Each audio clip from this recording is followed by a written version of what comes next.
on va voir dans cette vidéo comment créer une table de données. Donc, normalement, ces tables de données sont créées lorsqu'on a besoin de savoir, par exemple, pour une formule donnée dans laquelle il y a plusieurs paramètres, de savoir quelles seront les réponses au cas où ces paramètres changent beaucoup. Ça veut dire j'ai besoin de savoir plusieurs scénarios. Par exemple, si j'ai une formule qui est égale à A fois B, je veux savoir qu'est-ce que j'aurai pour plusieurs valeurs de A qui vont varier et pour plusieurs valeurs de B en même temps. Donc, qu'est-ce que ça donne si j'ai plusieurs scénarios des variables A et B? Donc, par exemple, ici, je suis venu indiquer que j'ai un prix qui est égal à 50 euros, par exemple, une quantité de 60 et puis un rabais de 20%. Donc, et en bas, je suis venu mettre la formule. Donc, la formule, si je clique dans l'espace de formule, on voit bien que c'est le B3 fois B4, donc c'est le 50 fois 60, donc c'est le prix total, fois le rabais, donc fois 1, fois facteur de 1 moins 20%. Donc c'est 1 moins 0,2, donc c'est comme si je suis en train d'enlever 20% de mon total du B3 fois B4. Donc j'ai cliqué Enter, donc voilà en fait mon prix net. Et puis maintenant, j'ai besoin de savoir, au cas où le prix change, ça veut dire au cas où j'obtiens, par exemple, un 10, un 20, un 30, un 40, ou bien toute une série de prix, toute une série de variables qui vont changer au niveau du prix. Ou bien aussi, j'ai besoin de savoir aussi si jamais les quantités changent, si jamais j'ai un 10, un 20, un 30, donc j'ai plusieurs paramètres, plusieurs variables que j'ai fait entrer ici. Donc, j'ai besoin de savoir qu'est-ce que ça donne au niveau du résultat du prix net. Évidemment, on peut venir s'amuser à changer à chaque fois. Donc là, j'introduis 10 et puis après, je change, j'introduis ici 20. Mais au lieu de faire ça, on peut avoir toutes ces données ou bien tous ces résultats sous forme d'un seul tableau qu'on appelle table de données dans Excel. Et pour créer ce tableau, tout simplement, on commence par sélectionner notre tableau où on veut que les résultats figurent.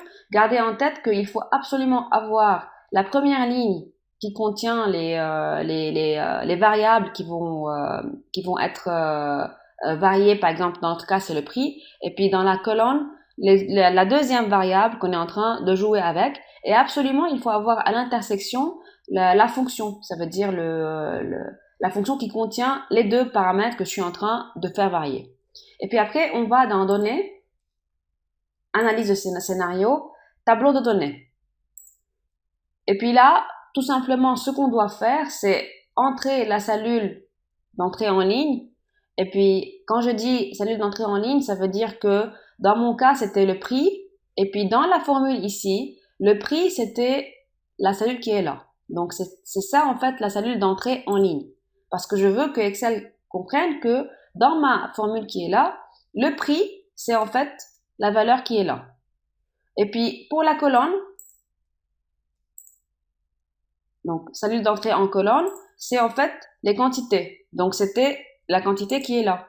Et puis lui, il va faire le lien que la quantité, c'est le B4 et le prix, c'est le B3. Et puis, il va faire varier le B3 et le B4 tout en prenant la ligne donc toutes ces valeurs pour la ligne du prix et puis toutes ces valeurs pour la colonne de la quantité. C'est pour cela que je suis venue lui dire quelles seront les cellules d'entrée en ligne et en colonne. Si je clique OK, automatiquement, le tableau va se remplir en considérant, par exemple, si je clique la celle qui est là, je vais la remplir pour mieux la visualiser. Donc le 960, c'est en fait le résultat avec un prix de 30 euros et avec une quantité de 40. Donc si je viens tout simplement ici remplacer 30 et 40, vous voyez que j'obtiens le 960 qui est en fait la valeur qui est là. Donc c'est assez intéressant lorsqu'on a vraiment besoin de savoir tous les scénarios possibles lorsqu'on a une formule dans laquelle les variables changent. Maintenant, ce qu'on peut aussi faire, c'est faire varier une seule variable seulement et non pas, là j'ai fait varier deux paramètres. On peut aussi faire varier un seul paramètre. Donc tout simplement ce qu'on peut faire, c'est venir effacer tout ça. Et puis là je vais remettre le tout au remplissage. Et je vais venir prendre la formule. Je vais la mettre ici. Il faudra la mettre cette fois-ci au-dessus de l'endroit où je veux que le résultat apparaisse. Je sélectionne le tout comme d'habitude. Je clique sur Données, Analyse scénario, table de données.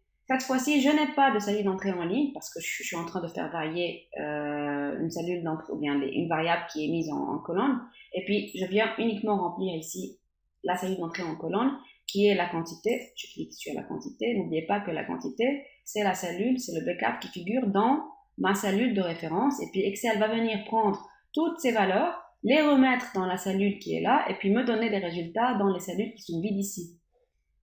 Si je clique OK, automatiquement j'aurai les résultats. Par exemple, si je prends encore une fois le résultat, donc je vais le mettre en orange, 720, c'est le résultat pour une quantité de 30. Donc je vais venir remplacer ici et mettre 30. Et vous voyez bien que je passe à 720 euros. Et évidemment, on peut venir remettre tout ça au même format euro pour avoir la table propre comme on veut. Donc voilà comment créer une table de données avec Excel.